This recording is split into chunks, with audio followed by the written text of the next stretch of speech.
हाँ तो बच्चों, आज मैं संधि के अंतर्गत ही स्वर संधि तो हम करवा ही रहे हैं। स्वर संधि के अंतर्गत आज मैं गुण संधि करवाने जा रही हूँ। आप ध्यान से देखें।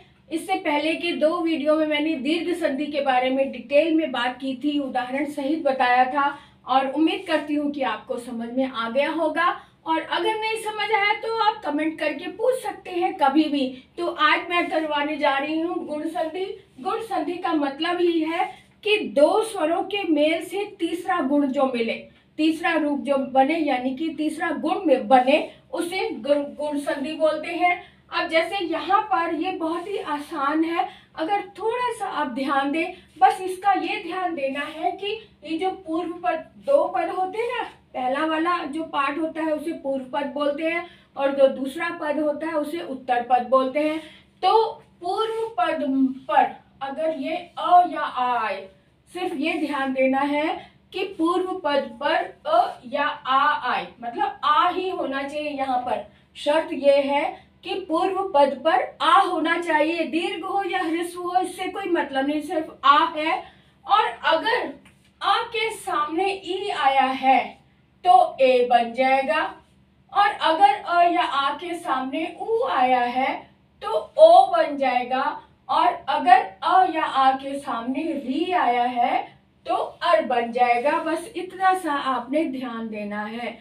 अ के सामने ई आए यानी अ प्लस ई है तो ए, आ प्लस उ है तो ओ, आ प्लस री है तो अर।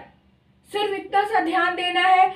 अब इसको हम उदाहरण के अंतर्गत देख लेते हैं कि ये जो मेल है इसको कैसे पहचाने। तो देखते हैं, ये उदाहरण लिखे हैं। सत्य प्लस इंद्र। सत्य में य में अ आया ना, तो य का आ और इंद्र का ई, वही आ गया ना, ई छोटी अ प्लस ई है तो ए बन जाएगा। क्या बन जाएगा? ए। तो कैसे बनेगा? सत्य है ना, य है, ये अ और ई की बजाय तो ए बन गया। अब यहाँ पर जो ये ई है ना, वो यानी कि वो मात्रा बनकर इसमें आ जाएगा। तो सत्य य में ये वाला ए लिख जाएगा ऐसे, सत्येंद्र।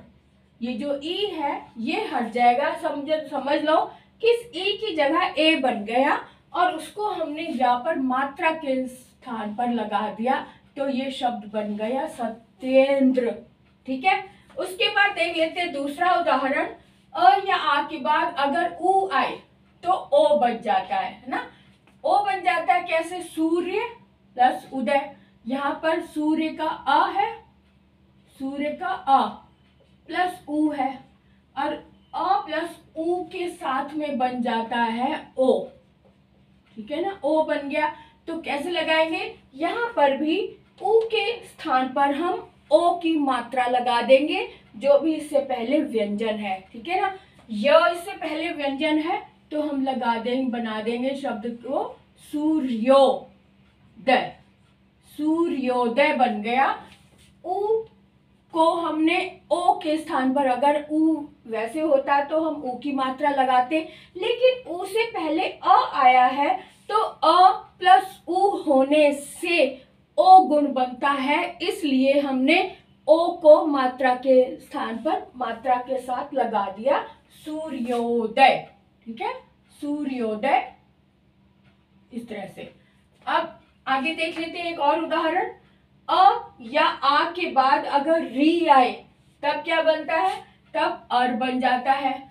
तो यहाँ पे उदाहरण हमने दिया राजा श्री। राजा का आ यहाँ पे दीर्घ आ है, लेकिन है आ ही। आ होना चाहिए, चाहे ह्रस्व हो या दीर्घ हो। आ आया है और प्लस री आया, ऋषि का री आया है, तो दोनों के स्थान पर हमने लगा दिया अर।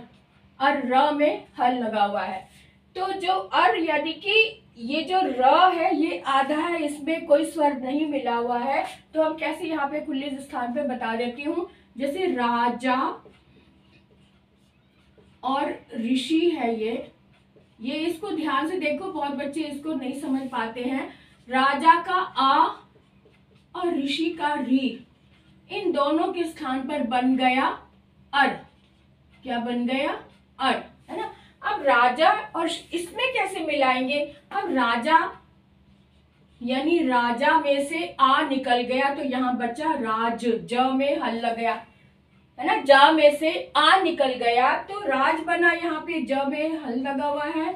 फिर उसके बाद इन दोनों का बन गया अर, तो यहाँ पर हम लगा देंगे ये वाला अर। उसके बाद बचा यहाँ पे शी, क्योंकि री तो यहाँ उतर गया ना, इन दोनों के स्थान पर अर बन गया, यहाँ पे बचा शी। अब इनको जोड़ेंगे कैसे, राज, ज में हल है तो इस आ को इसमें जोड़ देंगे तो यानी कि ज पूरा बन गया, राज, है ना। और उसके बाद जो आधा र है, आपको पता है जब आधा र होता है किसी व्यंजन से पहले तो वो उसके सिर पर यानी कि इस तरह से शीर्ष पर धारण हो जाता है, तो राजर्षि ये शब्द बना। ठीक है, समझ आ गया। तो यहाँ पर जो री वाले हैं ना, इसकी बहुत प्रैक्टिस करो। आप प्रैक्टिस क्या, आप 10-12 उदाहरण ले लो, बस वही प्रैक्टिस हो जाएगी। उदाहरण को सॉल्व कर लो, हो गई प्रैक्टिस। तो बस इसका ये देखना है कि गुण संधि में ई मिले तो ए, उ मिले तो ओ हो जाता है, री मिले तो अर हो जाता है, और इससे पहले जो है अ या आ होना चाहिए। बस इतना सही तो करना है। तो यहाँ पे आपको समझ में आ गया कि किस तरह से आया। नेक्स्ट वीडियो में मैं इसको और डिटेल में और सारे सिर्फ उदाहरण लेकर आऊंगी, तो आप ध्यान से देखना, स्किप मत करना, पूरा ध्यान से देखना। और सबसे ज्यादा मैं री वाले लेकर आऊंगी उदाहरण, ताकि आपको अच्छे से समझ में आ जाए। तो नेक्स्ट वीडियो तक के लिए बाय बाय।